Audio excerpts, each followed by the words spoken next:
tray and the side panel of your case, which will allow your CPU fan to draw fresh air in rather than recirculated hot air, which is a big deal for small form factor cases like the Terra. Very cool. Literally. Don't laugh. Don't encourage me. Yeah. That's it. Don't really add much. You know that. I do these upgrades with people who work in very, very different fields, even though they all obviously work for our group of companies. So I'll find myself mansplaining to engineering folks how to tighten a bloody bolt pattern. Like, oh, Dad Linus, nope. Might as well explain principles of sewing to a lonely day. I think these screws come out. Oh. Then we screw in these little posts. Just a little something like that. And then the tubes go on that. Then the tubes go a little something like that. However, we will have to trim them to length. They seem a little bit on the long side right now. This worked out great. Look at that. So we've got a nice little, like, GM4 era style winch scoop here. We'll go ahead and close the system, and that means we're drawing perfectly fresh air to our CPU. I love it.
750 watt SFX unit from Corsair.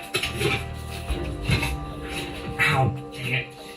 I keep leaning on my elbow today because when I'm not doing anything to it, it's fine. But when I lean on anything with it, it really hurts. It's kind of hard to tell, but I got like a big bruise. Did you eat it at Badminton? No, actually, it's so much dumber. I was checking the garage to see if Yvonne was home, and right as I went out to see if her car was there, it started to open. I was like, I should hide somewhere and sneak up on her and like give her a big hug or whatever. And so I went to scoot across my garage, and I have epoxy floors, and I absolutely H. So I come out, I'm like, look at go, boom! Got him! That was a big ball. Just like feet out from under me. Wait, where did you get a coffee? Wait, did you do another one while I was distracted? No, now hold on just a gosh darn second here. This is the bowl. Don't panic. This is the bowl. Okay. Are we ready, guys? I think I've been ready all day.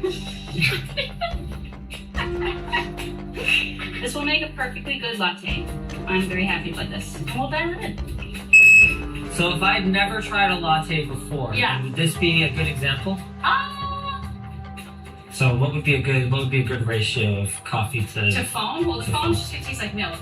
Yeah, okay, I like that. So definitely get underneath the foam. You do have some foam for sure. Kick it underneath the Because the foam. foam is a part of the fun. Okay, sure. that's a good Go for ratio. it. Okay, you can take this. Let's see if you like it or not. Oh, That's okay, go ahead. the odds seem slim. Ah, yes, bitter. The way that I like my beverages. Huh. Interesting. Mm-hmm. Now I've tried espresso. You have, Wow. you do like it. I'm Okay. really glad that other people like it. Their happiness makes me happy. I'm gonna go build computers. I'm gonna wash it down with this soon-to-come water bottle design, ltdstore.com. Mm-hmm. That's the sign that we need the long bit for. The long bit for it. Oh! We're gonna use the no wobble. Yeah. Oh yeah, this is a perfect example of what you need the no wobble for. This screw in this corner, Yeah. if only magnetizer TBD.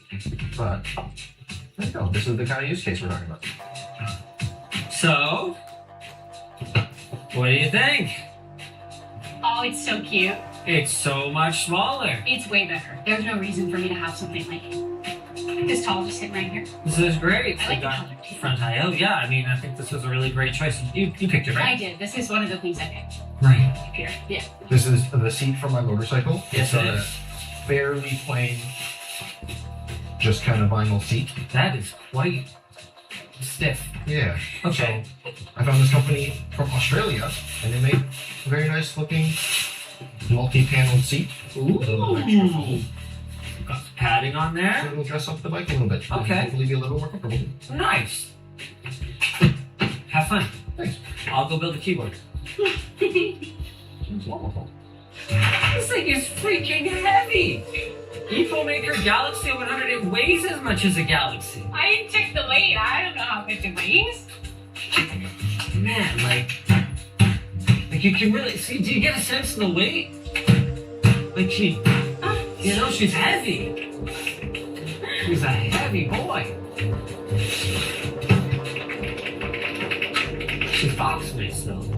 Now to swap all of the keycaps. Not a tedious task at all. Do you type in Japanese often? No, I don't. I just like the way they look. And there's the Japanese keycaps. Ooh, that's a lot more padding. Wow. Here, I'll stick this back on the bike, and then when we go to the garage later, we can have another look at it. All right, big moment. Here it comes. Goodbye, Roseville. Hello, EcoMaker. Wow. Hey, did you want to move these monitors around? I'm thinking about it.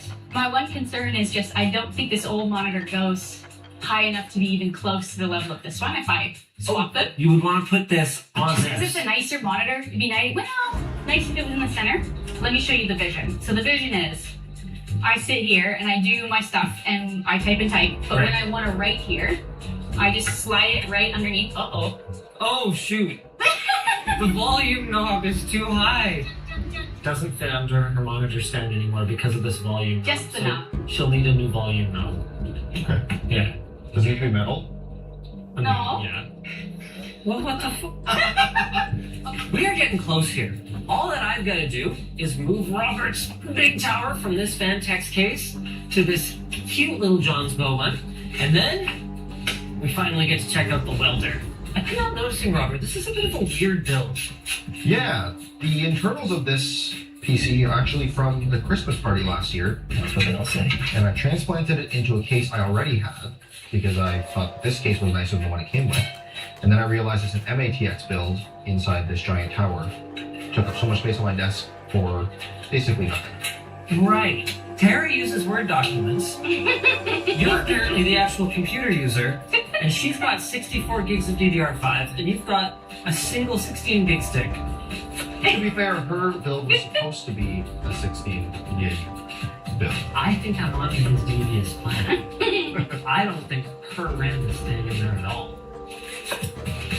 No problem. This is a 15-year-old drive. I hope you don't keep anything essential on here. I should probably check. Good lord, this is even older. You haven't asked them. I do not have that. Okay. I'm not sure if I have backup set up, so that'll be on the list. There we go. You know what? For a case with no freaking cable management, actually, it kind of comes together okay. Let's give it a shot. We, could have tidied Robert's desk for a nice before and after. We didn't. Okay, what else remains? Welder. The welder! Oh, it's welding time! Oh, and vacuum. Not impressed, huh? It's really quiet, actually. Very happier with this one than your old one? Yeah, it's a lot quieter. I think that makes a big difference. Okay, let's try out the welder. Woohoo! Since we're down here, checking out the welder, I love the new seat. That's a huge difference. Yeah, some extra padding. I think it breaks up the lines of the seat as well. The old one Yeah. was sort of one big mass. Yeah, that's great. Okay, let's have a look at the welder. Speaking of things that could end us. So that's a lot of dials. This is a TIG welder. Yeah. It can do a little bit finer, thinner materials than a MIG welder would be, Cool. but it takes a little bit more technique, I would say. So- Okay. So I've watched a couple of YouTube videos and played with it for 2 hours, so I'm basically an expert. I'm gonna need a helmet. All right, rock on. And you got a new mask too, right? I did. That's pretty cool. Sweet looking mask from ESOB. Why did I get the little brother mask? This is the torch that creates the arc for TIG welding. And there's a couple of adjustable pieces. This pink piece is the cup that helps direct the shielding gas coming out of that tank. And that protects the weld area from too much oxidation. So this is argon. Got it. And then once that cup is in place, this is a piece of tungsten that is what's connecting the electrical current from the welder and pointing it at the part. And that can adjust how far Oh, okay. this sticks out. So depending on the stick out and the size of tungsten, Got it. you kind of tweak that. I don't want to be that guy, but that's the LTC workshop jacket, and that is not Sure is. like fire rated. The nice thing about TIG, generally it doesn't throw a lot of sparks like MIG, so I'm pretty comfortable using this. It pretty much is blocking the UV rays from the welding. You have another one, Rob, if you want What's to that? give it to him. Oh, I do have another jacket. Yeah, you have That's a not navy the one. I have the prototype of the workshop jacket. Oh, is this the one this is the one that's made out of the cargo pants material? Yeah. Yeah. And somehow it ended up at Rob's house. You know, I didn't think your name was literal. And what are you making right now? Right now, I've got some parts that are going to turn old wheels into barbell weights.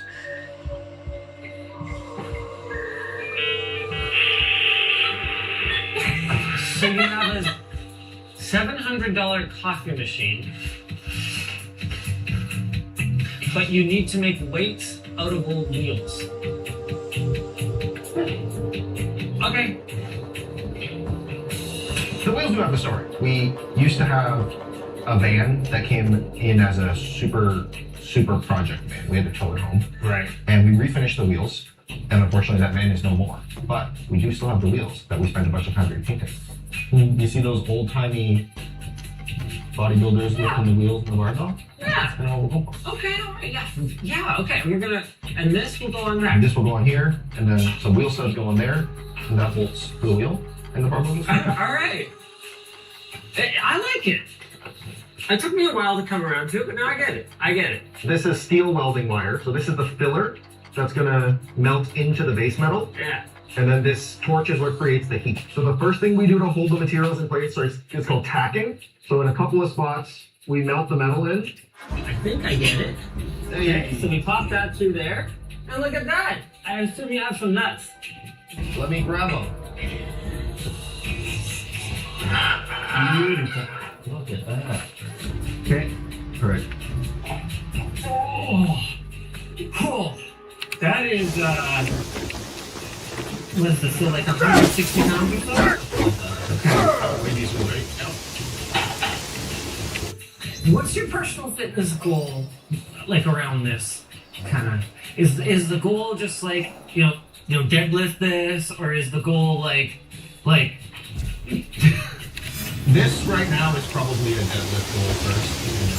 We're gonna get from there. Don't let your dreams be dreams. what an upgrade? We got a case swap for Robert. We got a new system for Tara in the Tara. Kitchen accessories, including the most challenging of custom makers. This manager of bear hair that really crazy. Already got enough hair to make another dog. Good job, buddy. And the Coco Claire that we didn't even mention, because when would Robert ever have time to read with all these hobbies? Love is pretty cool, not gonna lie. And you know what else is pretty cool? AMD, sponsoring AMD $5,000 Ultimate Tech Upgrade. We really appreciate their partnership, and if you guys are looking for something else to watch, maybe check out one from the business team who makes all these upgrades possible. Mr. Steve Chan, businessman. That's what we call this stuff in the video. He went Steve Chan. He said it, not me. Well, I said it. Oh god,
Ouch.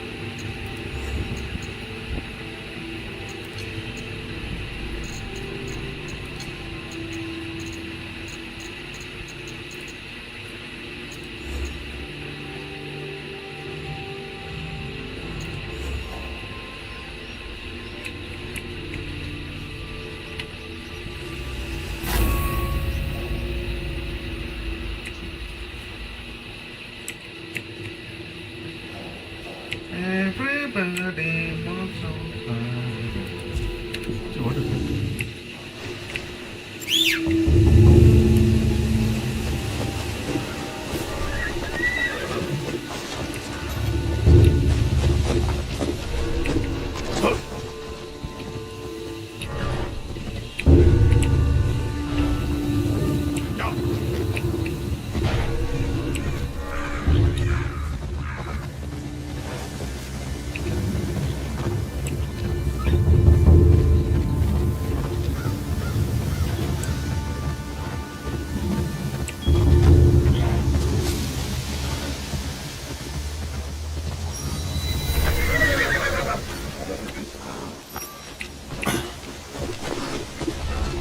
I will bring you down.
you.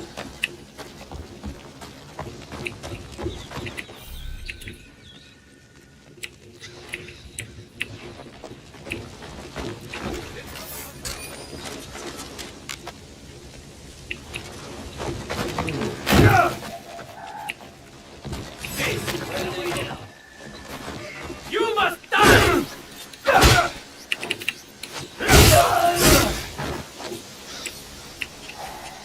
Die, Outlander! I can't do this!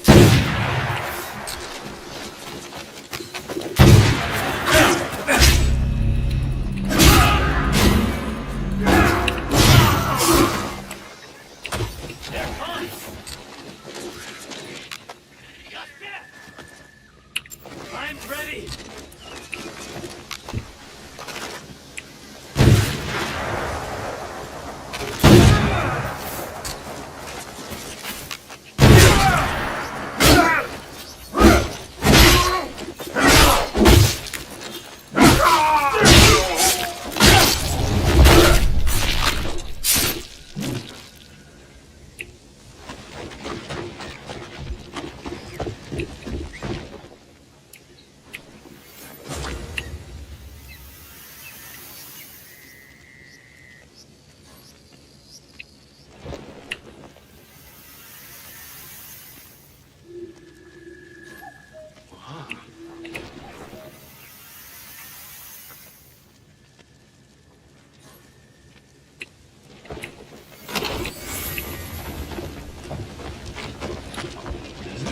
Why am I always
This ends here!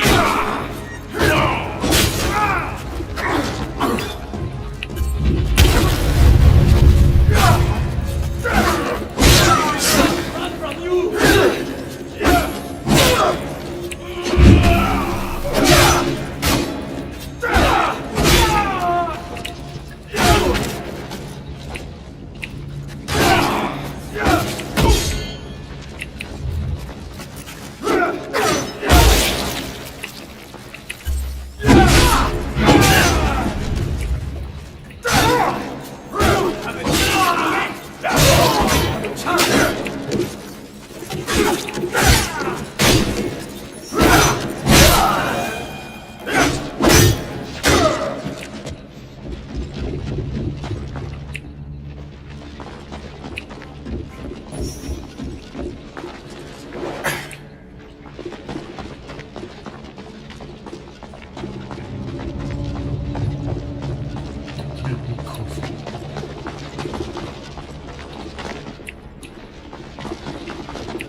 was strange.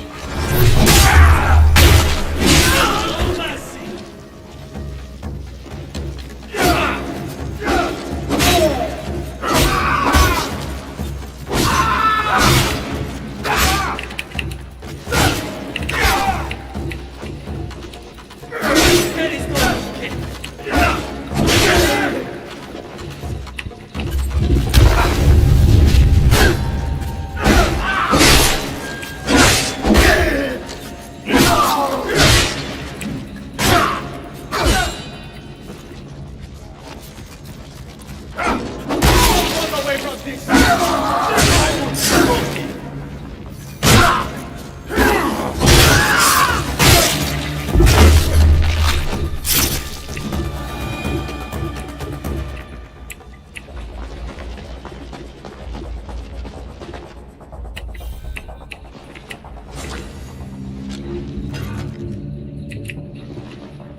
Today I'm going to an Indian supermarket. There are so many options to choose from, so I'm gonna go to snack. This snack called Chakodi, it's like a warm. I'm taking this one. It has a vibe here because there's Indian music behind. Look at the amount of spice they have here, it's insane. Look at this Cheetos masala balls. Look here, they have this basil seed drink with mixed fruit flavor. Wow, I'm taking this. I didn't see it. I'm touching this. It's still here, like a it's like one of them are this is the thing I can't miss. One person, how can I go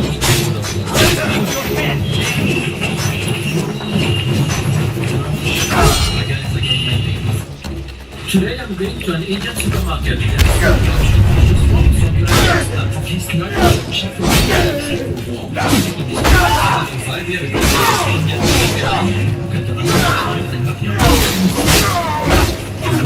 Cheetos masala. Look here, they have this base. It's mixed fruit flavor. I'm taking this. They also have this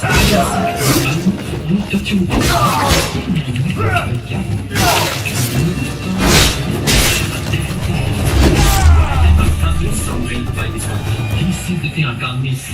Mango lassi. How can I go out of here without a lassi? Hello. Thank you very much.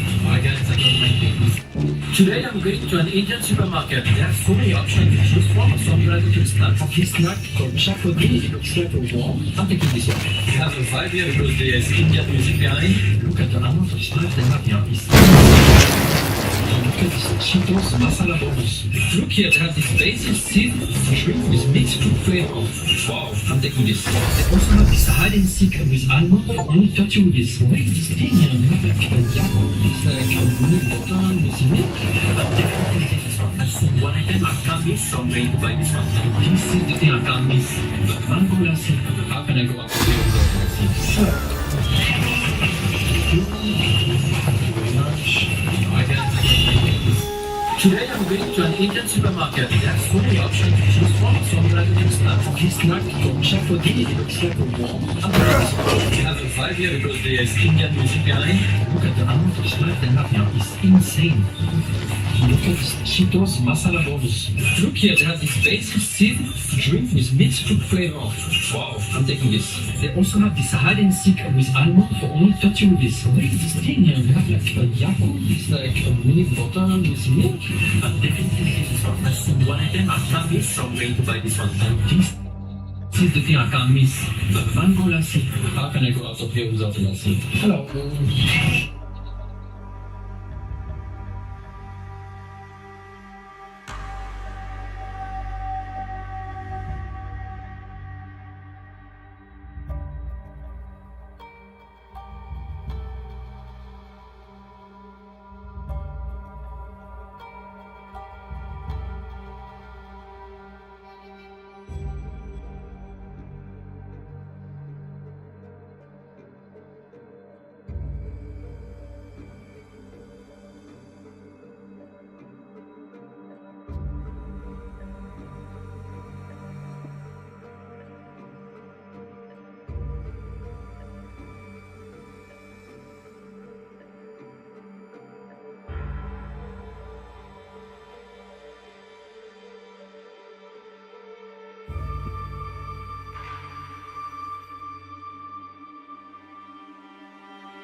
What country has the weakest passport?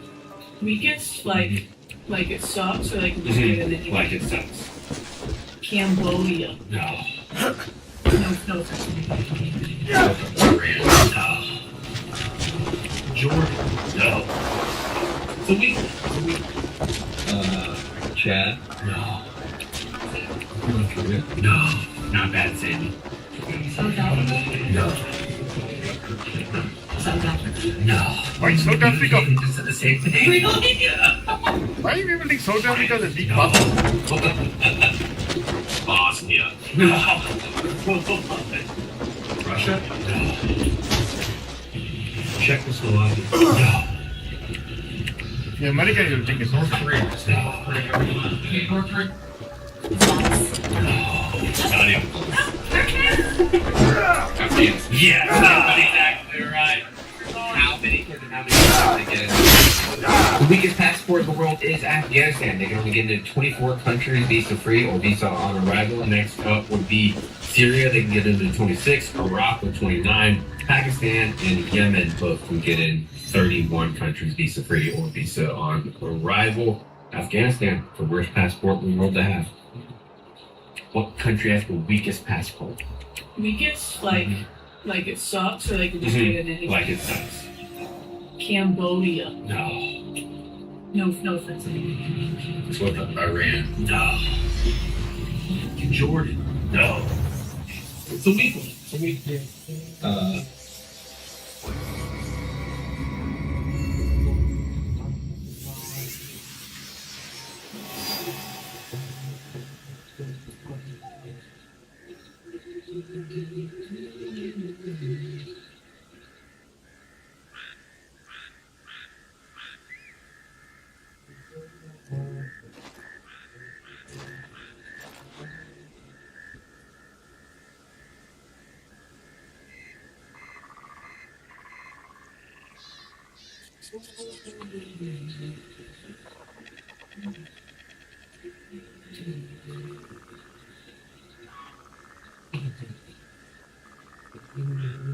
Christopher Nolan's The Odyssey is a masterpiece in conversation with all of his past films, from Oppenheimer to Interstellar. So let's unpack all of these subtle connections. I'm Aaron Voss of the New Rockstars channel, and this is an in-depth breakdown and analysis of Christopher Nolan's The Odyssey, the 2026 film adaptation of the 3,000-year-old epic poem attributed to Homer. I loved this film. It was my favorite film of the year so far, and in this video I'm going to review it scene by scene to examine the deeper meaning, how it was made, the interesting adaptation choices, the incredible attention to detail, and some things that you just might have missed. Both on this channel and our other deep dive channel, I broke down most of Christopher Nolan's films, so I couldn't wait to get into this one. And despite feeling pretty confident I understood Tenet, I am wearing this I Didn't Understand Tenet shirt, and this, plus our even better Odyssey-themed design, are available at our merch store, nerdbrand.shop. The Universal Studio logo of the globe, specifically here, starts by showing the Mediterranean Sea around the islands of Greece and Italy. Yes, the exact route Odysseus and his crew take in this movie, and as we pull out from Earth, we see flashes of lightning in that part of the world. The one actual form we see Zeus take in this film, as it is Zeus's law of hospitality that these characters are judged the most for violating or upholding. And then over black, we see this dark blue text, a time of apparent magic. Apparent is the key word here. Christopher Nolan doesn't set this film in a time of actual historically recorded magic, but rather of subjective magic. Magic according to unreliable accounts, seen by unreliable eyes. In truth, no one really knows what the world was like during this time, as this end of the Bronze Age was followed by a historical dark period that both makes the exact authorship of the Odyssey legend difficult to ascertain, and is reflected integrally in this film by the rise of the mythologized, fearsome people from the sea. A historical mystery that this film gives an explicit answer to. The film opens with The Bard, played by rapper Travis Scott, making this the latest example of Christopher Nolan casting a music star after David Bowie, The Prestige, and Harry Styles. In this Bard slams his sound wife, you'll notice a gold-tipped head of cow. This could be a reference to the sacred cow, the symbol of Odysseus' power and creating the Bard. A bass.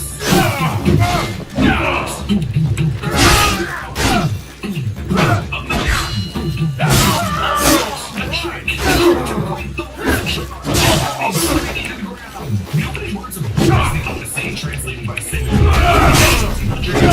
They use ingenious hero to travel after the exact famous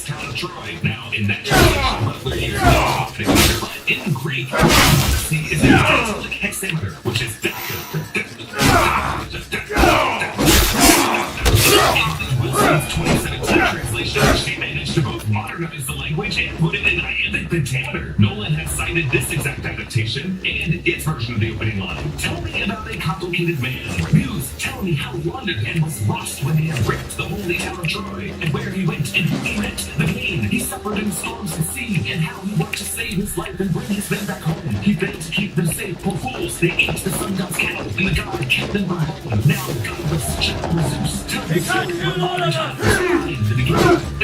Go back to the beginning. That's considered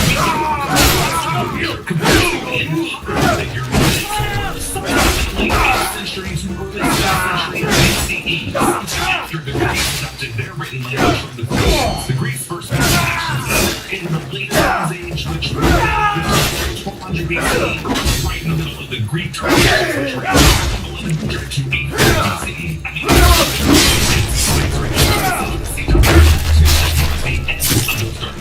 many historians attribute the fall of the Bronze Age of Greek civilization to the rise of the people from the sea. Sea people referenced in Egyptian literature, which historians have seen as some maritime-based raiders like the Luca or the Peliset, as well as others such as the Weshesh. Nolan uses this whole film to redefine exactly who these people of the sea were, who were responsible for the collapse of Western civilization. But due to this historical dark period, the poem's true origin is a mystery. Those believe the poem was drafted from a couple dozen Homeric poems that were oral traditions performed out loud at contests and festivals, and then drafted alongside some literate collaborator who must have been herself then with that oral tradition to put it into written dactylic hexameter. So really by opening with this bard telling the story played by a rapper that we know, Christopher Nolan is basically trying to translate what that oral tradition would have felt like. And the fact that the bard immediately redefines the Trojan horse as a trick that brought Troy screaming to the ground, Nolan is clearly using this whole film to examine the toll of Odysseus' clever maneuver and the actual pain and suffering it inflicted on Troy. We see the Trojan horse here in the sand of a beach. It's bound by soldiers from Troy, and these Trojans are wearing the classic white hat colors, while the forces of the Achaeans, aka the Greeks, are depicted in black hat colors, as we see in classic Western film, as this movie is really judging them as the true villains of this war, led by King Agamemnon of Mycenae to retrieve Helen's Sparta, but really also to control shipping routes. Left all alone to accompany this horse is Sinon, played by Elliot Page. Sinon does not appear in Homer's The Odyssey or in Homer's The Iliad, but does appear in Virgil's The Aeneid as the treacherous agent of the Greeks here, the one who convinces the Trojans to bring the horse into their city. But in his telling, Christopher Nolan reframes the story of Sinon as just a young farm boy who ended up taking Antinous' draft lot for the war effort, whom Odysseus exploited as a sacrificial pawn, never telling Sinon that they were inside the horse the whole time, so that Sinon would seem believable in his explanation to the Trojans. Nolan really wanted to fix the confusion he had when he first read the story of the Odyssey as to why the Trojans would fall for rolling in a horse on wheels. Like in many art depictions, the wheels were built onto the horse. Who would be that dumb? Well, here, the Trojans wound Sinon, who calls the horse a gift for Athena. The Trojans respond, common gods, respect their offer, save it from the waves, take it to Athena's temple. The war is over. Yes, these Trojans see it as a peace offering from the Achaeans to their shared common god of Athena to bless their journey home. And they choose to take this token of goodwill from the waves, saving it from destruction. So by tricking the Trojans this way, Odysseus is totally violating Zeus's law of hospitality and directly insulting Athena. You'll notice in all these opening shots that it just looks incredible. The Odyssey was the first movie ever shot 100% on IMAX film. Ever since 2008's The Dark Knight, Christopher Nolan has been experimenting with shooting more and more of his movies on this format, but always struggled due to the loudness of the vertical film moving through the shutter, making it normally impossible to record any audio during these takes. So for this film, Christopher Nolan and his producer and wife, Emma Thomas, worked with IMAX to develop a new version of the IMAX camera with a new heavy shell cover that muted the sound so that they could record the actors there on set. Christopher Nolan named this device the Keeley after his IMAX collaborator David Keeley, who sadly passed away right after they wrapped on this film and actually received a dedication in the movie's closing credits. In other promos, the actors seem to refer to this massive camera as the Blimp because it required multiple men to move, and sometimes the actors could not see their scene partners across it. So to get around that, the crew rigged up a system of mirrors to maintain their eye lines. The Trojans haul the horse out of the surf, and we see that the Trojans' roll is not on wheels built into it, but rather on logs that they shaved to avoid scraping the horse, and even wrapped up its tail to avoid any damage. That's how much they respected the Achaeans who made that left it. Now, in the distance of this shot, we can see the practical Troy set that Christopher Nolan's crew built. They built this set in Morocco,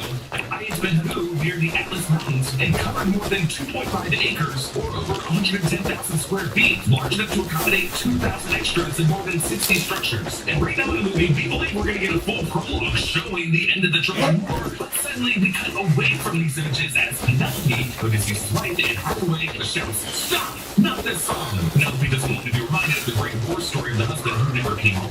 Like Homer's poem of the Odyssey, Christopher Nolan's film adaptation is not told in sequence, and the full story of the Trojan horse is told in pieces throughout the film. The first part by the bard here, and then later by Menelaus as a story of conquest, and then later by Odysseus to Penelope as a story of horror and regret. Odysseus and Penelope's son Telemachus, Tom Holland, complains about the 108 suitors who had taken up residence on Ithaca, hoping to marry Penelope to claim the throne of Ithaca in Odysseus' absence. By bringing up Zeus's law. By Zeus's law, she means the custom of hospitality, the idea of seeing every stranger visitor as a potential god in disguise, as Zeus, throughout Greek mythology, would often take a disguised mortal form. These suitors are abusing that law. Penelope is behind this snatched, semi-translucent screen, obscuring her even our view as she continues to her father's marriage. When she insists upon finishing before even considering a suitor, this is actually a clever trick by Penelope. She pretends to be in this devout state of mourning, but every night she actually comes back out. Today's progress protects her. The fact that she's often hidden behind this wall isn't just abandoning her to keep the suitors from staring at her too lustily. For us, it's also kind of to keep her from even seeing his platonic ideal wife. Telemachus confronts the leader of the suitors, Antinous, his fellow suitor, Polybus, who say that he struck his cattle. This might be a reference to how Odysseus in the poem feigned lunacy by tying an ox and a donkey to plow and sow fields with salt, all as a way to try to get out of going to Agamemnon's war. Antinous tells Telemachus, "They're finding their dad." Now, there was some writing online about characters in this movie using terms like dad and daddy, but also the term father never existed in ancient Greek. I will admit, it is an interesting choice to have actors like Robert Pattinson and Tom Holland use American accents instead of just their natural, normal English accents. But since this is all a story being told by the bard, it is arguably a story being told by You will die here. in a better and we hear a thunderclap that scares them off. This sets up why the suitors will reluctantly allow in Odysseus when he pretends to be a beggar in the third act. Telemachus tells the beggar that he has wise eyes, Athena's eyes, a phrase that he will repeat often in this film, especially to describe Mentor, his guardian, who in Homer's poem is actually a disguised form of the goddess Athena, despite the fact that Odysseus in this movie denies that theory. This repetition, though, of Tom Holland's character is actually intentional, because when Emily Wilson composed her 2017 translation of the poem, she noted that past translations maintain the over-repetition in Homer's poem of phrases like wide dark sea and bright-eyed Athena as markings of this being an oral tradition, because such repeated phrases are really helpful memory markers for an oral storyteller and a listener. So, in her translation, she did repeat these phrases, just slightly less, but Nolan has Tom Holland repeat bright eyes Athena's eyes several times throughout the movie, as this is now once again a partially orally told translation of the Odyssey, and again coming from the perspective of a bard who is a rapper. Telemachus trains with Mentor in Eumaeus, played by John Leguizamo, a blind swineherd who looks after Argus, Odysseus' very, very old dog. The dog playing Argus in the film is a Podengo, an ancient breed of dog, of which there are approximately only 75 left in the world. And we flash back to this same spot on the hill where Odysseus first spared this adorable puppy. But you know, Chris Nolan, I didn't need that shot of that other poor puppy being thrown off before Argus. Now, throughout this, we hear a combination of the instruments here, primarily in this scene, the lyre, played by musician Rosa Fragarotti.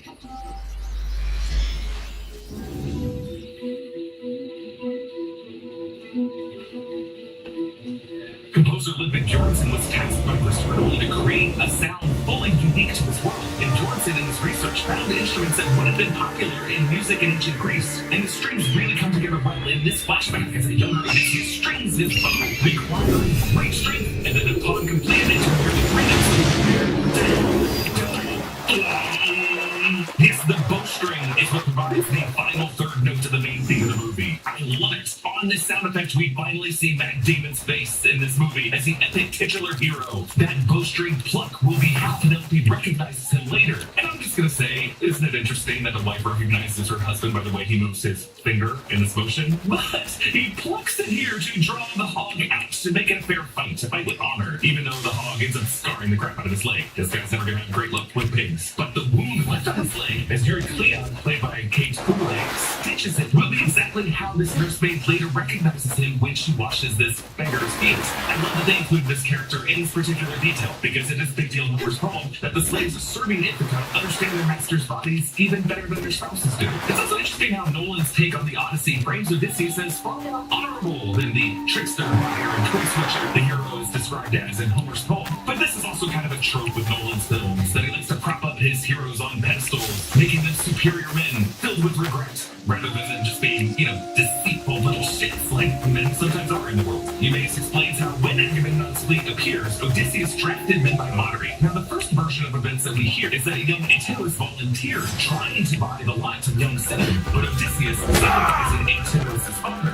made the kid stay behind while taking the original drafty young Cinnamon. The truth we learn later is that this was a lie by Antinous. It was actually the opposite. Antinous was the one who drew the lies, and Cinnamon begged to go instead, so that Antinous could financially support Cinnamon, which Antinous never did because he sucks. This entire backstory with Antinous and Cinnamon is an invention in Nolan's adaptation. It's not part of Homer's text. It's all to tie these characters directly to the Trojan horse and the general theme of breaking Zeus's law.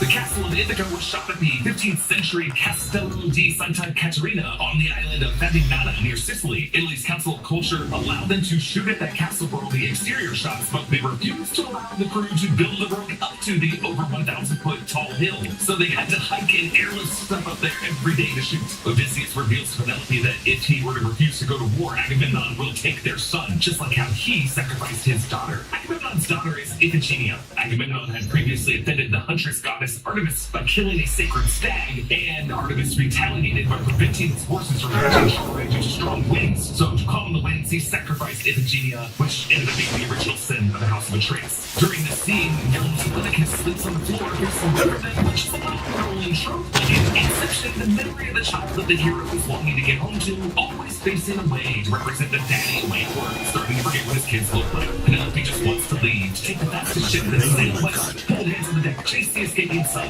She gets a proposal to Athena, which reverses the function of Odysseus. Inception and totem, kind of like Dawn's sweet. A little object that links him back to the memory of God. But really, the present of Odysseus is part of the island of Ogygia, as he struggles to regain his life. Walking over the beach is Athena, the goddess of wisdom, Athena is an expert of Odysseus' scheme.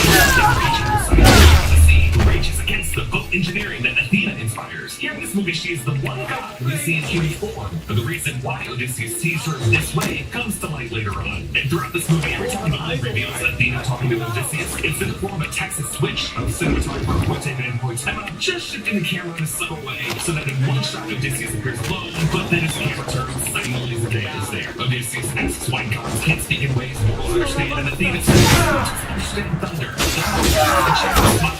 A good harvest. Yes, with this line, Nolan explains the real natural elemental forms that gods will take relatively. On this island, a nymph said to be the daughter of the Titan Atlas. Most of Odysseus' journey in the second act of the films recalled in flashbacks while he's here talking with Calypso, who's really trying to repair his broken mind after forcing him to consume the lotus flower. Actually, having Calypso be the source of this lotus flower is how Christopher Nolan keeps in a chapter from Homer's poem that he otherwise omits. The lotus eaters, the people on the island of Jerba, off the coast of Tunisia, who eat this sweetest honey flower that causes their minds to build initiate peaceful apathy and forget their homes. There are some thematic parallels here with Dom in Inception, in the dream version of Maul, who lures Dom into staying with her and live up forever, while Dom struggles to get back to the reality where there is a family waiting for him. In truth, whether it was Inception or Interstellar or even The Dark Knight Rises, many of Nolan's films have been essentially the story of Odysseus trying to get home. And then back after Troy fell, we see the grave of Cinnamon with his armor stacked and Troy smoldering in the background. Odysseus faces Agamemnon, Benisapti, whose armor is truly gaudy, a kind of polished black chrome that looks like Batman's armor in Nolan's Dark Knight trilogy. Notice that Agamemnon leads us wherever, but we never actually see him fighting anymore. The black braid of his helmet island is lined with these golden vertebrae, and they sort of foreshadow this guy as kind of a cursed walking dead man, a future skeleton for what he did to his daughter. Odysseus tells them that they're going to take the risky southerly route, hoping to take advantage of those winds to get home faster than Agamemnon and Menelaus. Among his crew we meet here are Eurylochus, played by Hamish Patel, his second in command and husband to Odysseus' sister, and Ulysses, played by Adrian Howard. Others on Odysseus' crew include Anchialus, played by William Lee. We actually later see him taking the beeswax out of his ears and swimming to the sirens, Rest in Power King. There's Cepheus, played by Jenny Gonzalez, Mantis, played by Jesse Garcia, Isaac, played by Brian and Jamona Depo. He's one who translates the first village that they played Rest in Power King. Odysseus will return to the other world. And Antiphates, played by Josh Stewart, he played the Enterprises, and he actually voiced Case, the robot in Interstellar. For the main boat of his fleet, they used the world's largest modern Viking longship, the Draken Harald Harbinger. It's 35 meters or 115 feet long, and they actually sailed this boat throughout the Aeolian Islands of the Mediterranean Sea. Christopher Nolan drew an actual map of the fictional and real islands that chart Odysseus' journey. The places Odysseus visits in Homer's poem are believed to be based on real-world places in the Mediterranean. And on this map in the behind-the-scenes shot, you can see the Aeolian Islands, Lipari, which is where he set the Siren Rock on its western shore, Vulcano, and then Basilazo, which is where Nolan set the Scylla Rock. And to the western shore, another rock forming the Scylla Pass that Odysseus later chooses to take to avoid the Charybdis whirlpool. Actually, the Aeolian Islands are believed to be the inspiration of the mythological Aeolia, the island kingdom of Aeolus, ruler of the winds, a floating island surrounded by a wall of bronze that Odysseus visits in a chapter that this movie omits. They first stop at this island where a goat herder says they abandoned their village, fearing these Greeks were the people from the sea. It's kind of like this movie is telling us throughout what the answer to the question is, and they actually build this part on the Sicilian island of Favignana, the Goat Island, which is believed to be the place where Homer envisioned Odysseus landing at this point of the story to barbecue some of those goats. The villager warns that this crew won't like what's ahead, but now feeling confident they land on another island and follow a single sheep up the trail into a cave. They actually shot this in Nestor's cave in the northernmost region of Greece, in a space measuring 65 by 52 feet with a vaulted ceiling only 95 feet high. It's actually been used by humans since the Neolithic period. They turned this cave into a practical soundstage. So cool what they shot here. In this cave, Odysseus screwed by bags of cheese on the walls. This comes from Homer's description of the Cyclops making cheese from sheep or goat milk and dry storing it in wicker racks. Historically, this is considered to be the origin of feta cheese. And now the giant Cyclops enters the cave. This Cyclops is named Polyphemus. It is played by Christopher Nolan to puppet the movement of Tars in Interstellar and voice the robot. Polyphemus' design in this movie is gnarly. One human eye twisted sideways so that it opens and closes vertically, along with a human nose that's also just kind of stretched and twisted to the side. This visual effect of his size scaling was accomplished perfectly using some old school filmmaking techniques of Ray Harryhausen. They shot Bill Irwin on one plate with a scaled down cave entrance model for background, and then they shot Odysseus on a separate plate, reacting to him in the foreground, and then they used forced perspective to visually trick our brains in merging the two. They also built a practical 60-foot anthropomorphic animatronic puppet so that when the Cyclops sleeps, that is a real puppet that the actors are sneaking past. It's similar to the way Stan Winston's team in Jurassic Park were able to build a super lifelike sick Triceratops that the actors were able to touch. This amounts to a horrifying sequence. A huge hand bursts out of the darkness around a soldier, and we see that soldier still kicking in Bill Irwin's hand, which must mean that Bill Irwin was holding a smaller motorized puppet. And then he bites off the head and the arm, and that sort of drops out of his mouth on the headless stump. Actually, the way the Cyclops eats this guy, biting off the head and the arm, mirrors the way the famous painting where the Titan Kronos, also known as Saturn, eats his child. But this scene does reveal that Polyphemus can talk. It's just in a very loud voice, but you can make out that he's screaming to his father, Poseidon. In Homer's poem, though, Odysseus full-on converses with Polyphemus and ends up escaping by fooling the Cyclops into thinking that Odysseus' name is Nobody, so that after Odysseus blinds him with the hot poker, Polyphemus screams, "Nobody's blinding me!" And all the other giants are like, huh? What are you talking about? Don't come to his aid. It amounts to a wordplay, pun-based trick that Christopher Nolan left out because, yes, it is a little campy, and it would require other one-eyed giants to be on this island, and also it still doesn't really explain how Odysseus gets out of the cave. Like, is the threat Polyphemus himself, or is it his, neighborhood buddies? Here's what Christopher Nolan said when Jon Stewart asked him about the change. Apparently there's that Odysseus makes Cyclops. Yes. I I'm very upset that was not. I understand. It's a pun. Puns are translation tough. Do you do a lot of puns in your monologues every night? We do some different things because we write the show at 50. It's slightly different. There you go.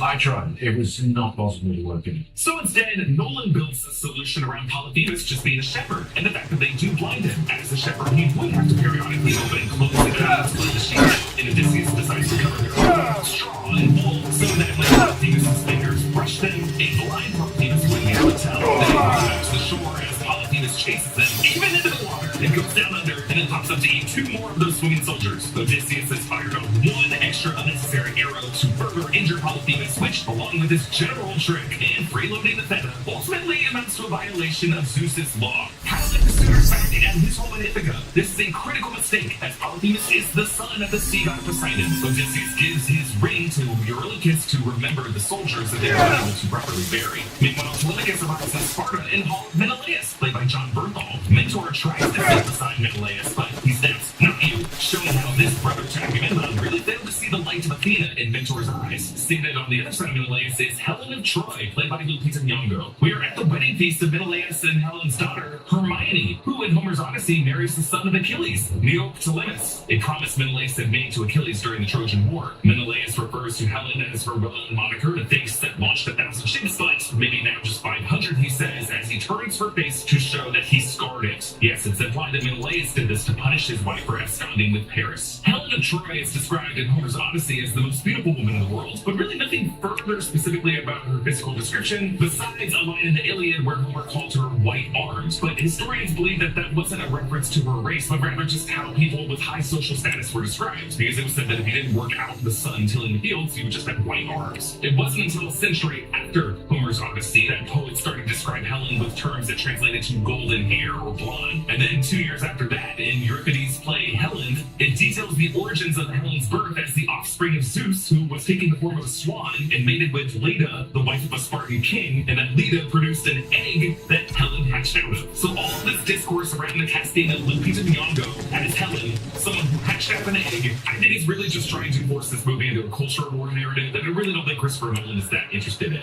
Either way, Nolan does choose that Menelaus scar Helen's face here, which is another thematic example of these warmongers being the barbaric sea peoples that destroyed their own beautiful civilization. Thanks to ZocDoc for sponsoring today's video. The last thing anybody wants to do when it's nice outside is spend all day navigating a phone tree to find a doctor, or worse still, sit in urgent care for a few hours because the phone tree was a waste of time. I had a stomach issue after a cookout a few weeks ago, and I just did not have the spare energy to deal with any kind of hassle. Luckily, ZocDoc made it easy to find a doctor near me who is taking new patients instantly. ZocDoc is a free website where you can search and compare high-quality in-network doctors and choose the right one for your needs. They make it easy for you to see a doctor quickly without having to spend hours looking for one. ZocDoc has more than 150,000 providers across all 50 states with more than 200 specialties. My favorite part is that you can see the doctor's actual appointment openings and instantly book a visit without having to get one on the phone. No waiting, no back and forth, no extra effort when you've already told the energy for it. ZocDoc helps you get appointments fast, typically within just 24 to 72 hours of booking, and you can even score same-day appointments. They also have the option for in-person or video visits. For me, dealing with a stomach bug, it was perfect. I just hopped into a video visit within a few hours of calling, got a prescription, and was back on my feet in 24 hours. Taking care of your health just got easier thanks to ZocDoc. Head to ZocDoc.com/newrockstars to find a doctor that's right for you. Thanks to ZocDoc for sponsoring today's video and helping make it easier for all of us to look after our health.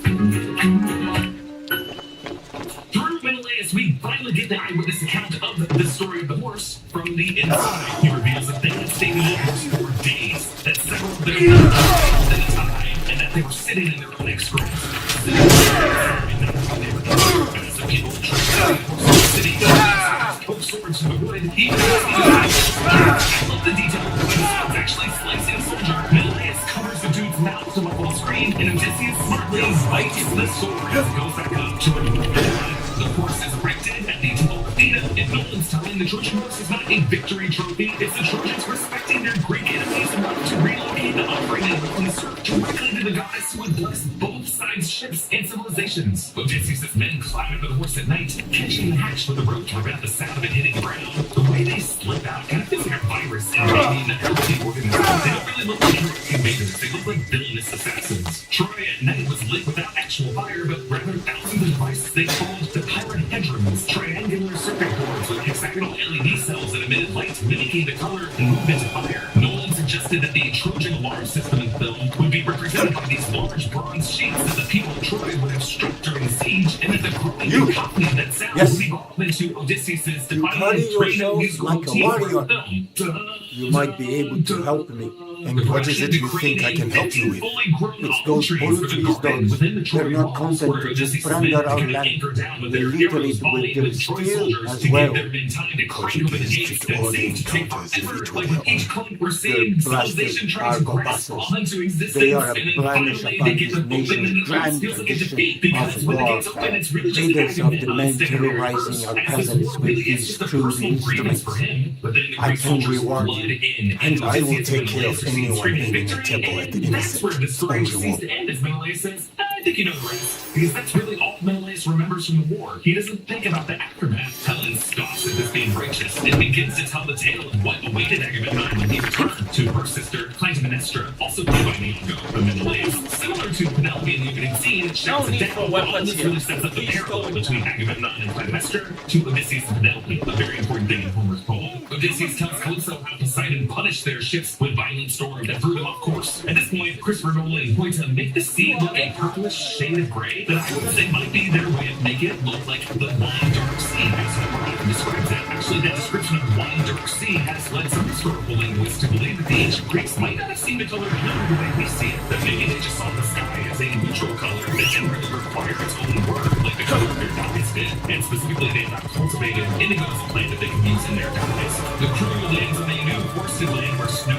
flurries throughout these trees. I like this detail because it implies that this area might be part of mainland Italy. Odysseus finds what he assumes is a fully grown man in armor, but it's actually a child playing his partner named Nolan. Well, I'm just gonna assume he's related to Chris or his brother Jonathan somehow. This child screams and alerts the adults, Lystragonians. So in Homer's Odyssey, the Lystragonians are a tribe of man-eating giants who eat many of Odysseus' men, and destroying 11 out of his 12 ships by hurling rocks at them. Here they are steel armor giants, which Nolan does to help with the shooting of the stunt action, because he would have needed 2 sets of both sides of actors and shot all these scenes twice, using forced perspective and shots of Matt Damon reacting to this larger figure in the foreground. That's really just actually much further away from the actor than it seems. These Lystragonians hurl these Greeks into trees and interestingly trap them in seemingly magical tree cages that close in around them. While Odysseus' boat gets away, the 2 other boats are smashed and capsized by the Lystragonians. Odysseus saves Eurylochus from near death, returning the favor that we find out Eurylochus did to him as Troy was falling apart. But it's going to be something that Odysseus regrets in the short term with the soft mutiny that happens at their next stop. As Odysseus watches his ships destroyed, we actually hear Ludwig Göransson's main theme sung with humming from singer James Blake.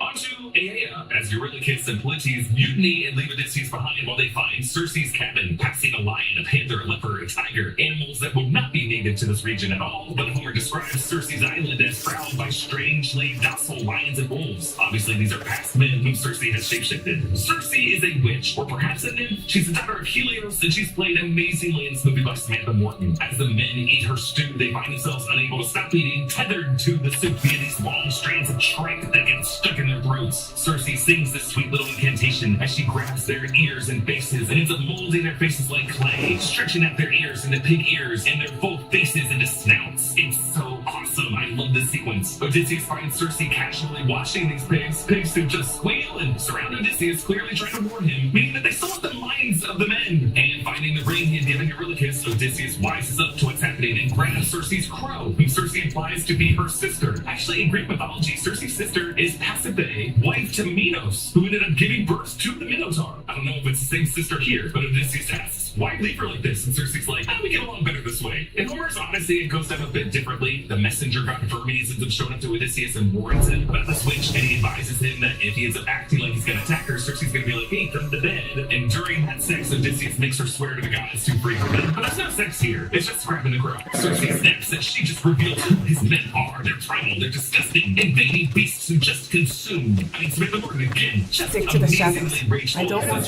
switch. But giving in to Odysseus holding her sister crow, she ends up singing again, whispering, back into your disguises. Ooh, I love this line. The idea of identity concealment in disguise is such a huge motif in Homer's Odyssey. Odysseus is really a talented code switcher and a master of disguise. It's really a virtuous Zeus who also just loves stories and taking various forms. So here Cersei says, back into your disguises, to remind us that these armored soldiers of honor are actually disguises worn by savage beasts. That is a unfinished critique of Zeus, someone who takes the form of a man. It doesn't always wait for consent. After giving away the Samurai, sails to Daniel. aka Hades. Are you here for the zip? Try it,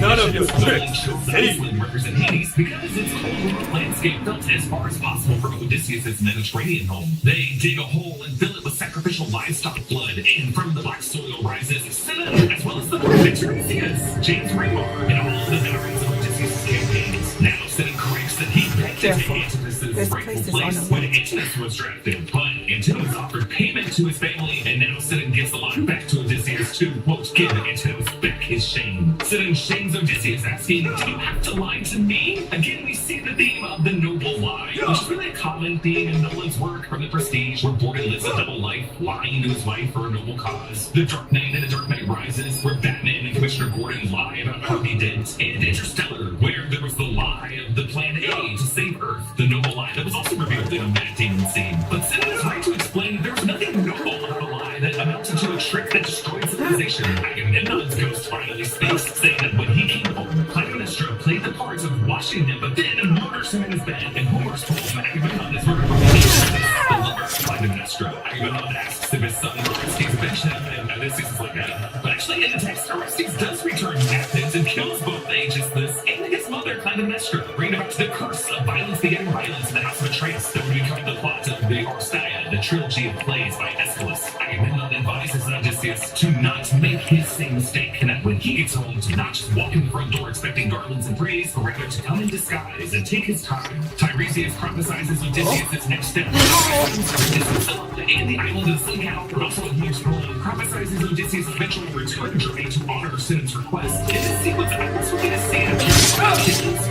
point in Homer's poem, laments to Odysseus, I would rather be tied and swirled as a serf than be a king of all these dead and destroyed. These amassed souls of Odysseus' soldiers chase Odysseus back to a ship. These men will make Odysseus return to honor them. Now Odysseus recalls to also hearing the songs of sirens. He instructs his crew to tie him to the mast while filling all their ears with beeswax. I like how the sound of a mishpatel putting the beeswax in is kind of like how it sounds like when you put in earbuds. And as the ship approaches the siren rock, the music we hear is the aulos, which they double reed, set of pipes played simultaneously by one musician, something that comes from ancient Greece, played here by Calvin Armstrong. We don't have any surviving lives. So with people, and we spent a while trying to figure out how this worked. So we had to read lots of ancient source material and try and work out how they did it. The aulos came up in Bjornson's research as kind of the rock instrument of its time. Specifically, this specific beat is what we heard over Odysseus' final night with Penelope, and we hear it later when they reunite. Eurylochus sees Odysseus screaming in agony, and later he explains what he heard, and this monologue is haunting. He says, it was all the things you wanted it to be, then all the things you wished for. It was the delicious itch you go scratch that lies under the skin you can't reach, so the itch becomes something unbearable. It told you what you want most is what you can't have. What you most can't have is what you already had and lost. It was the song of all the promises I failed to keep, and it told me I don't really want to go home. All of Nolan's films can really be interpreted as the filmmaker trying to work through himself, pouring himself into these passion projects overseas that take him away from his family, or at least his kids, because his wife Emma is there with him, as he toils through the challenges so that he can work and earn his way back home. It kind of sounds like for Christopher Nolan, his biggest fear is that deep down, this creative artist keeps doing this to himself because part of him doesn't want to go home and grow old. Now the crew pilots past to Charybdis, the monstrous whirlpool from this part of Homer's poem. By the looks of it, it's a somewhat practical whirlpool that they somehow generated, but Odysseus orders them to sail closer to the rocks, where Tiresias told them another monster resides, Scylla. Scylla is described So they trap with a serpent body and 6 dog heads. But here we only see these dog heads from long snake-like necks, grabbing half of the crew and pulling them into a cave in the rocks where I guess the rest of her body is unseen. Modern scholars believe that Charybdis was said to have been located in the Strait of Messina off the coast of Sicily, and opposite a rock on the mainland identified with Scylla. And a whirlpool does actually exist there, caused by currents meeting, but it is dangerous only to a small craft in extreme conditions. The crew proves Tiresias right by eating the sacred sun cow, and they end up facing a violent storm where the harsh hand of Zeus kind of chops the ship in half, and Odysseus gets left on one half of the ship while Eurylochus and the rest drown in the other half. We actually hear someone screaming, "Charybdis!" suggesting that this storm has swept them all back out to the whirlpool. In Homer's poem, Odysseus, after being separated from his doomed crew, does get sucked back into Charybdis' maw, but ends up surviving by clinging to a fig tree. And all of this brings Odysseus to Calypso's island. She reminds him that she found him with the wreckage of his boat and eased his pain with the lotus flower that shifted his physical pain to a pain in his mind, following his memory. She said that she fell in love with him and that they were happy together for 7 years. But she tells him that the marriage was never happy because she found him an object that he's pleading with Athena, and he begs.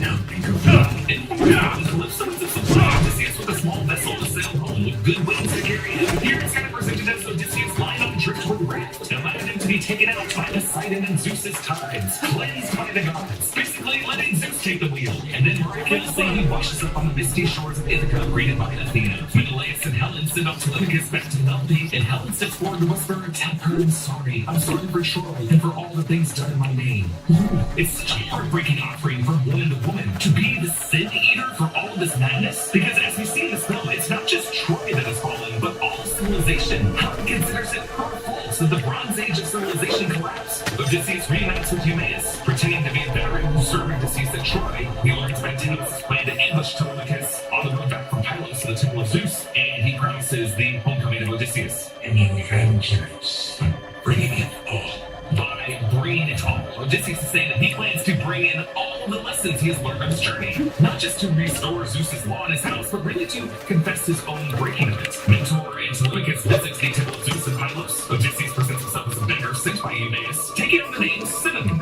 as a soldier who fought alongside Odysseus at Troy. Mentor gets poisoned, and Odysseus brings to action and kills the suitors disguised as these priests. Here's where Telemachus suggests that he always suspected Mentor was Athena in disguise, but Odysseus shoots it down, telling his son to stop looking for gods and men. You'll just be disappointed. Yeah, a little clue that Odysseus really does not like the form that Athena takes in this movie, because every time he sees Athena, he just feels the disappointment he felt in the aftermath of Troy. Telemachus tells Penelope his plan to have her choose one suitor so that the rest could leave, and then Menelaus will back to Telemachus' claim to the throne. And response, we're trying to win an Oscar here, as Anne Hathaway says she wants to lock the door, set fire, and burn the bastards, saying, "Do you think if I remarried that world is gone?" And Telemachus says that he can't kill a suitor without being exiled, and that the throne will stay empty. And Penelope says, "Because only a man can sit on that empty throne. I've been sitting on an empty throne for 20 years. My knowledge, my years of experience, that's nothing compared to the bristles on your chin."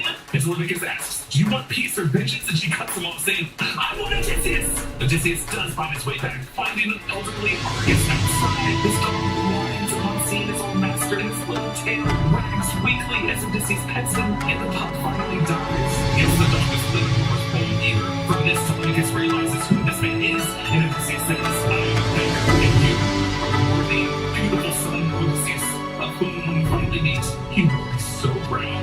From the dog dying to this father-son moment, I lost it in the theater. Even though Odysseus is back in his home, he truly does have to take his time to learn the lessons from Agamemnon. He presents himself to Polybus and Antinous, begging for food, and from below, he sees how cruel they truly are, something that we can only see from a distance from above. And he gives Antinous the lost stick from Sinon that originally was Antinous's, and even used the name Sinon to make this cut to his face. The feast is clear, and Odysseus, still in disguise, sits across the screen from Penelope. The fire in the scene causes the vertical and horizontal lines of the screen to glow, making this whole translucent wall visually echoing a tesseract construct bookcase, an interstellar, a translucent bookcase. As that traveler finally made it home in sense, but still is not able to fully embrace his family, as that was the moment of insight and catharsis in Interstellar, and that Space Odyssey, that's the moment of insight of the Odyssey. The Alos pipe music returns, and now we see the aftermath of Troy from Odysseus' haunted perspective. The liberators, the Greeks, were hailed in the songs as the songs that Penelope shut down. They were actually violent savages, killing women and children. I think Nolan might have even mixed in the screen that was included in Oppenheimer's vision of the atomic blast in the Los Alamos gym. I bet the Japanese didn't like it.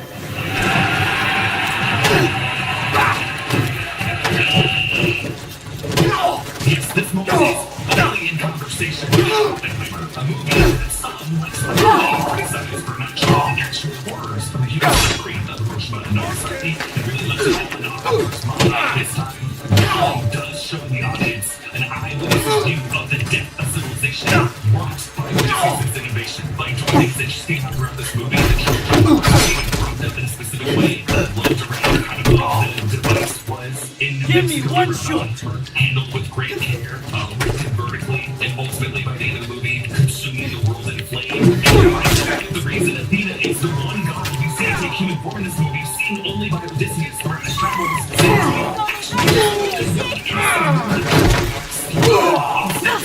temple, ever since that ghost Odysseus in the world, they got this wisdom. When Odysseus asked Athena, speak more plainly than Athena responded, the pain that she's talking about. Unseen, the slaughter of the original broken took this form. Actually, it's funny how in all the interviews and the behind the scenes promo, the outfit she's wearing is that big reveal, hidden in plain sight. Odysseus says that with the trick of the Trojan horse, they broke Zeus's law forever. He says, quote, we lived in a world of palaces, trade, and language, blind to its beauty, until we broke it. Penelope answers the question posed by this movie of who are these mysterious people from the sea threatening to bring about the coming dark age. James carefully says, you are the people from the sea. As Nolan reveals in the Tesseract of Interstellar, the mysterious fifth-dimensional beings who put all this into motion are us. That also matches the bleakness of the final line of Oppenheimer when J. Robert Oppenheimer tells Einstein that when they once stood at this pond, it's speculated that they had started a chain reaction that will bring about the end of the world, and says, I believe we did. Now Penelope puts her own plan into motion, unchallenged to all the secrets locked all with the weapons moved to the upper storage room. Penelope unveils Odysseus' hunting bow for any suitor to string the bow and shoot their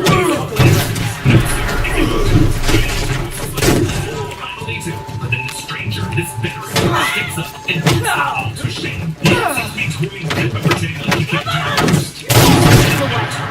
And he would just stringing the bow and swinging the bowstring that both Penelope and Antinous immediately recognize. Odysseus perfectly flings the arrow. Hey, this is actually the origin of the TSG Entertainment Studio number. When you saw the Secret Life Master Mini, it was Try to stay out of trouble. Polybus' astonishment is cut short with an arrow right in the neck. Actually, this is Antinous' fate in the home. All hell breaks loose. Melanthius, played by Logan Marshall Green, is actually Melantho's twin brother, and also just as disloyal as his sister is. He runs up to the weapons storage where Eumaeus, knowing that this asshole is eavesdropping, locks him inside. Melanthius does break the floor to drop in weapons from above. It's kind of like Bane blowing a hole in the Wayne Enterprises armory, and Dark Knight rises, and it starts dropping weapons through, but Telemachus duels him using the slow fighting tactic that Eumaeus taught him before, and he ends up defeating him and dropping the best weapon, a sword, down to Odysseus to overwhelm and defeat the suitors. Eventually, more and more suitors respectfully kneel, recognizing that their king has returned. Odysseus slays Antinous, stepping a lot in his mouth, saying, when you get to Hades, tell my men I will head west and honor them. And when you see Sinon, tell him I gave you back your shame. And then he kills him. Odysseus lies in Penelope's arms, embracing the centuries of darkness to follow in his collapsing Bronze Age. He says that his time in Ithaca will not be short due to death, but to exile. Which is kind of another Dark Knight Rises echo there. Death or exile. In Homer's poem, there is one final test for Penelope where she arranges to have their bed moved to a new room, but Odysseus corrects that that would be impossible because their bed frame is carved out of a tree that he planted beneath their room. So upon hearing that correction, Penelope knows that this is her husband. Now, there is no mention of Odysseus' life after his homecoming in the poem. However, Tiresias' prophecy in Homer's poem does foretell that Odysseus must someday go on this return journey before he is valuable age. So I love that Nolan ends his film by actually showing us the beginnings of that journey as they leave Telemachus behind to take the throne and make good on their promises to each other to take their fastest ship, clutch hands on the decks, and chase the escaping sun. It kind of recalls the Grey Havens sailing out west at the end of Frodo and Bilbo's journey in Return of the King. Odysseus indicates that the songs remembering this tale will be all the future has to remember an era with limited written communication. And as they hope that civilization will rise again, we're left with Odysseus' vision from the night Troy burned, the Trojan horse itself being consumed in flame.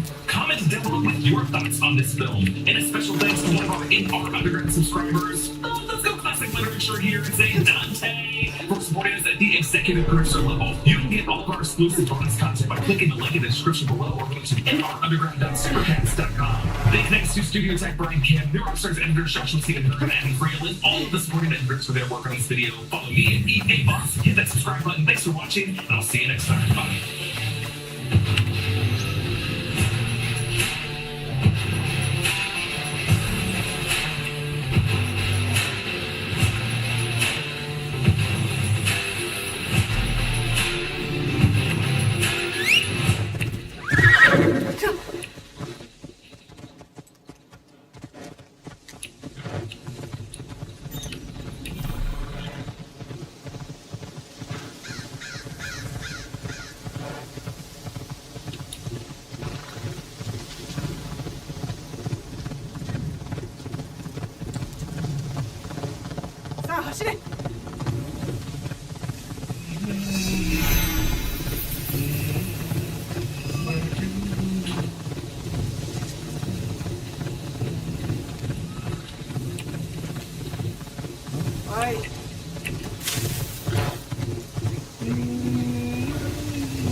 Oh shit.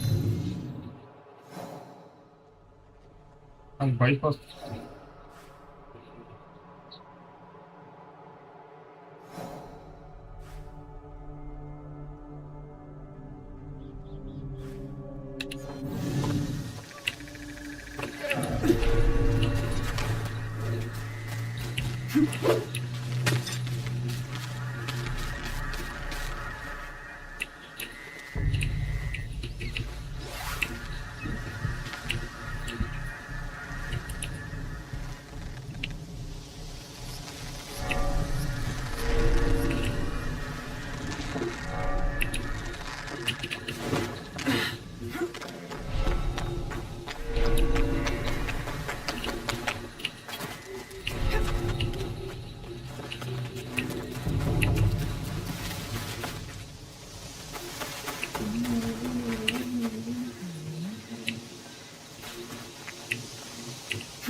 Give me a report.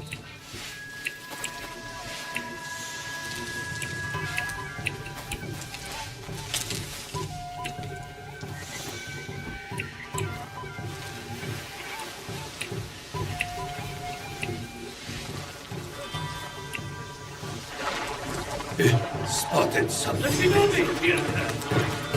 Good how you found.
The Iron Hand. For all that mystery, he's just a man.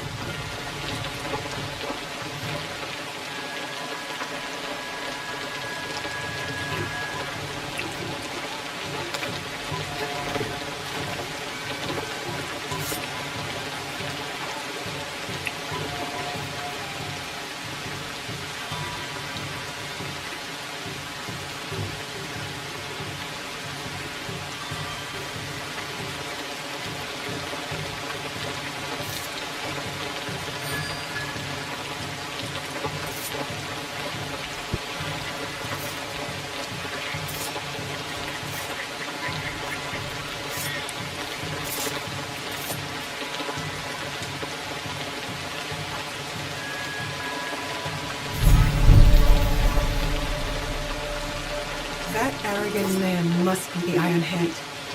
Time to strike him down.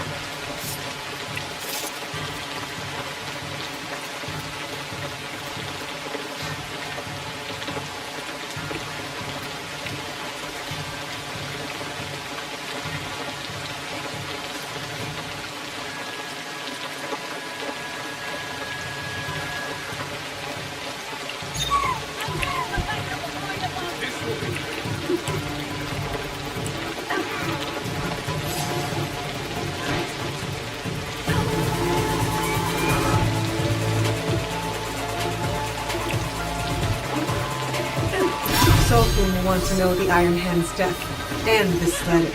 I'm sure he will turn both to his advantage.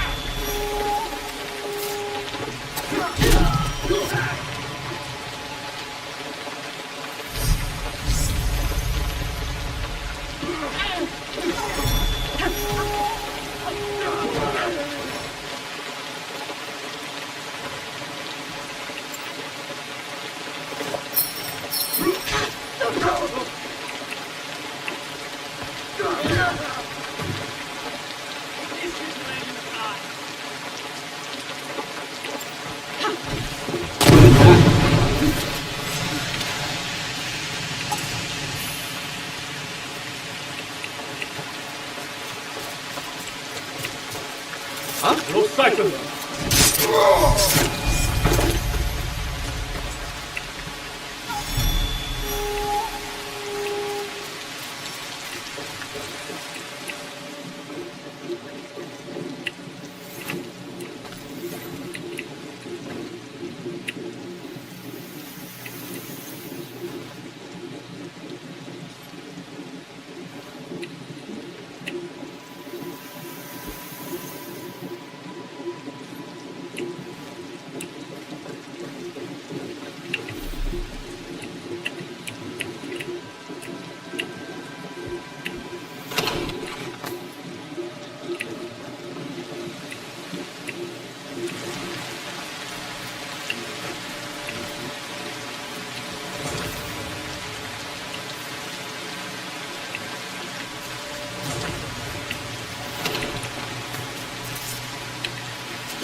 I better do a round.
What bundle damage?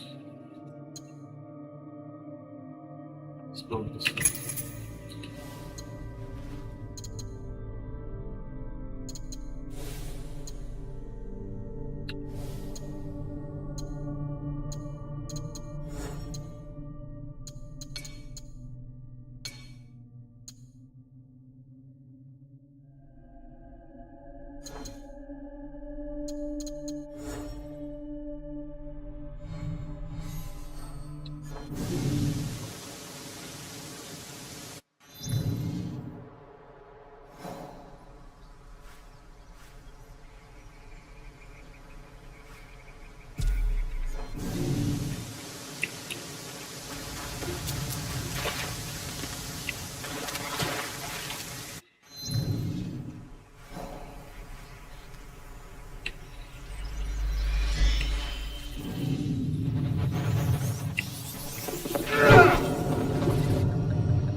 Can be me on the top.